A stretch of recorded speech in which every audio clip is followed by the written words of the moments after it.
Alright, in this video we're taking a look at solubility rules, a topic that you should have studied back in grade 11 chemistry.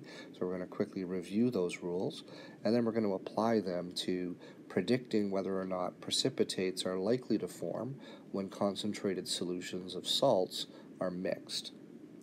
These rules were studied back in the grade 11 unit on solutions, and the detailed rules are actually found in your data booklet on page 9 underneath the KSP chart.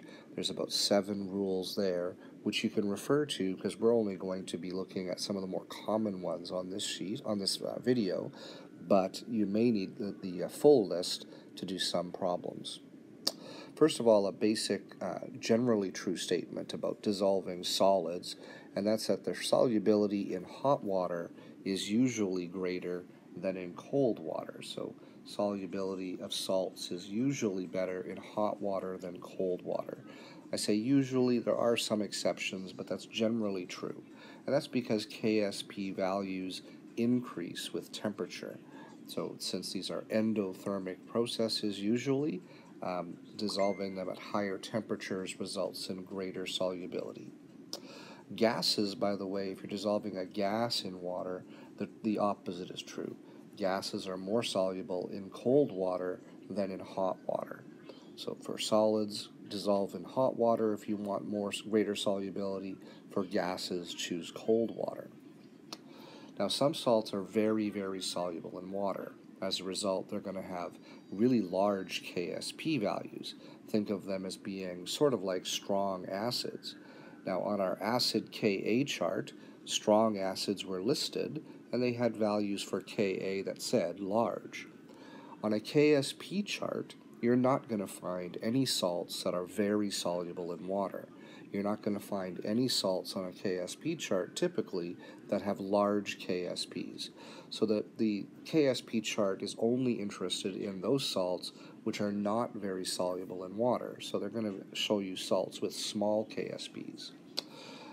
Now, the rules from grade 11 chemistry said that if you have a salt that begins with an alkali metal in its formula, so alkali metals are the metals in the first column on the periodic table, so sodium chloride, potassium hydroxide, lithium phosphate, sodium sulfate. Notice how they all begin with an alkali metal. Those salts are generally going to be very soluble in water. So they'll have large KSPs, and they will not tend to form precipitates. That's important. So if these things are formed in solution as a result of a reaction, they're going to be dissolved. They're going to be aqueous. They're not going to be precipitating because they're very soluble. Ammonium salts are also highly soluble in water. Now, ammonium, you remember, is the complex ion NH4 positive. So if you see ammonium bromide, ammonium carbonate, you know, like the alkali metal salts, it's highly soluble in water. It will not tend to form a precipitate. Another type of salt that's always very soluble in water are nitrate salts. So any salt with NO3 in its formula, so iron 3 nitrate, copper 2 nitrate, any of those salts will be highly soluble in water. They do not tend to form precipitates when they form. Salts with chloride, bromide, and iodide ions. Now, those are 3 out of the 4 common halogen ions, right? The halogen family on the far right-hand side of the periodic table. Notice that fluoride is missing from this list. Most fluoride salts are not very soluble in water. But chloride, bromide, and iodide salts, like the nitrate salts, like the ammonium and alkali metal salts, are generally highly soluble in water. They don't tend to form precipitates in water. However, there are 2 common exceptions, silver and lead. So if you see silver chloride, silver bromide, silver iodide, or lead chloride, lead bromide, lead iodide, those salts have small KSP values. They don't tend to dissolve in water very much. They have very low solubilities, and if they form in water, they'll come out as a precipitate. Okay? Let's see here. So you can see the examples below. The first few examples are examples of chloride, bromide, iodide salts that are very soluble. They have large KSPs. And the second list are examples of chloride and bromide salts with bonded to silver or lead. Therefore, those ones have small KSPs. Now, if you look on page 9 in your data booklet, you'll notice that what I've done here is review the first 3 solubility rules. There are 4 more. There's a rule that says sulfate salts are usually very soluble in water, except when they're bonded to silver, lead, calcium, strontium, and barium.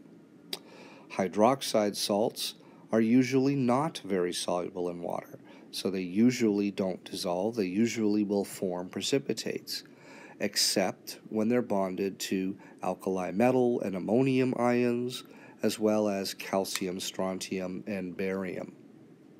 Then there's a rule for sulfites, oxalates, carbonates, phosphates, chromates. They're mostly not soluble in water, except, again, when bonded to alkali metals and ammonium. And finally, there's sulfide salts are usually only slightly soluble, so they will also tend to form precipitates. And again, there's some exceptions listed there. So if you need more than the rules that are shown here on this slide, look on page 9 of your data booklet. So let's jump in and try applying these solubles. In this question, a very important point is that we're going to mix concentrated solutions, so 1 molar solutions of various salts. The reason that's important is because we'll study later in the unit what happens if you mix dilute concentrations of salt solutions. You may not get the same results when the solutions are dilute. But here, we're mixing concentrated solutions. So as a result, we're just going to apply the solubility rules. If, when we mix these solutions, we see that a salt forms which is not very soluble in water, then we're going to predict that that salt would likely form a precipitate. If the salt that forms is highly soluble in water, it will not form a precipitate.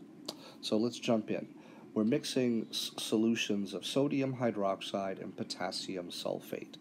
Notice that we don't need to stop and think about these 2 salts, whether they're soluble or not, because we're told that these are 1 molar solutions. So these salts have to be very soluble. If you want to verify that, notice that both of these salts begin with alkali metals. Therefore, both of them, by the first rule of solubility rules, are highly soluble. Now, when you mix them, hopefully you can remember grade 11 chemistry, you're going to get a double replacement reaction. Let's see what the formulas of the products will be. Sodium, we know, has a charge of +1, and hydroxide's charge is -1. Potassium's charge is +1. Oops, grab the pen. And sulfate is 2-. Now, if you're a little rusty with the charges, page 6 of your data booklet lists all the different common ions, both simple ions and complex ions, with their formulas and charges. Now, when these 2 compounds react, a double replacement reaction happens, and notice that you would get potassium hydroxide, which would be KOH. The K is +1, the OH is -1, and then you'll also get sodium sulfate, Na2SO4.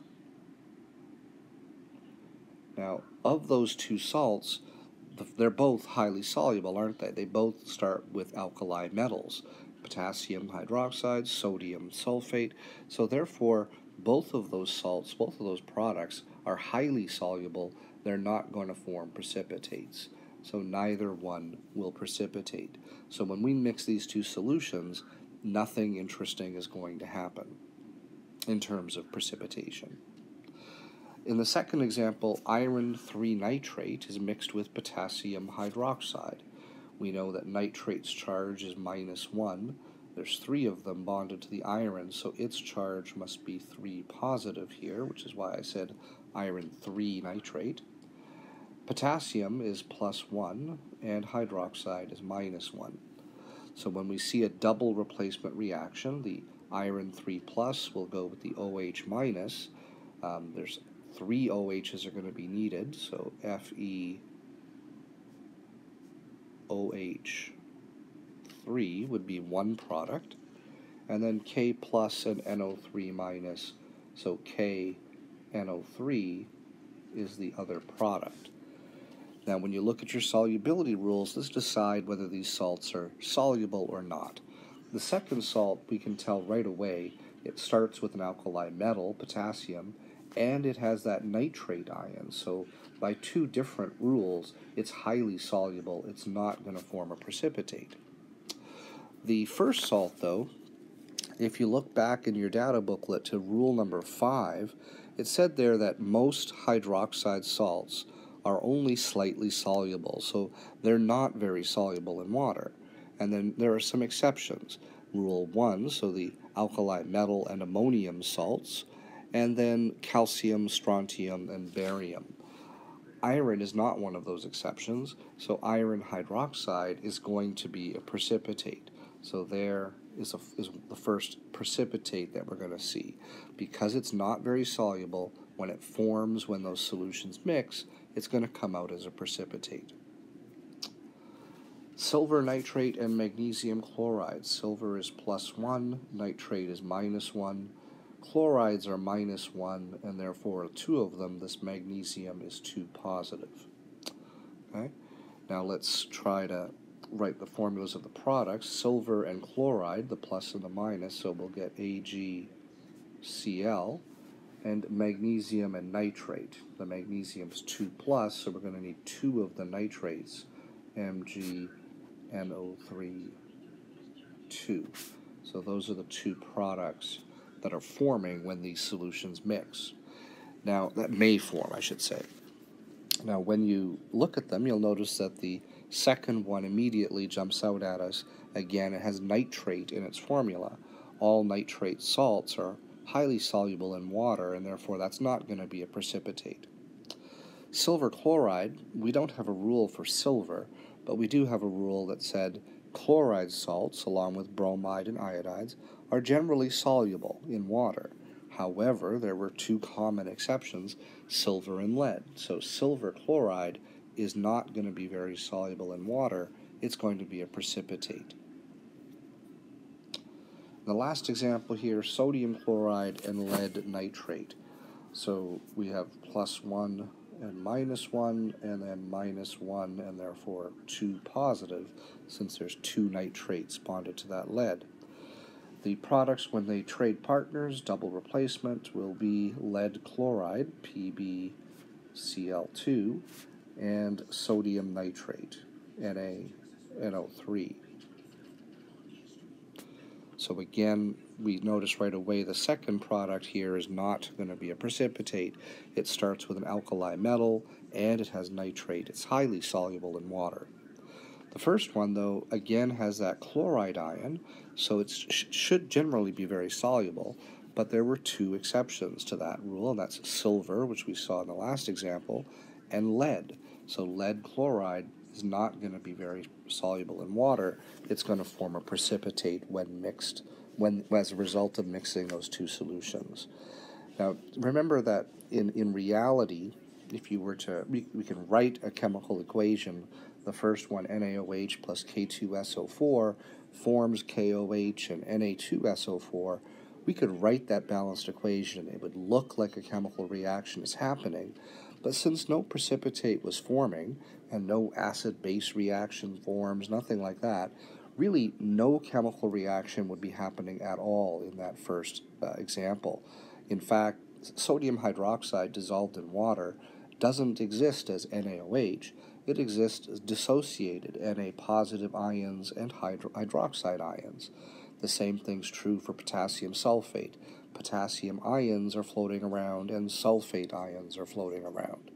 When mixed, both of the products are highly soluble, so therefore, after mixing, we would still have potassium, hydroxide, sodium, and sulfate ions floating around in the water. All 4 ions were floating around before mixing, all 4 are floating around after mixing. No reaction happens. In the second situation, in the third and the fourth, a chemical reaction happens. The iron was floating around along with nitrates floating around in one beaker. potassium and hydroxide ions were floating around in a second beaker. When mixed, the potassium and the nitrate ions, potassium nitrate, highly soluble, are still floating around, but the iron and hydroxide ions have combined and precipitated. So when a precipitate forms, a chemical reaction is actually happening. All right, when no precipitate forms, there's no reaction happening in these potential double replacement reactions.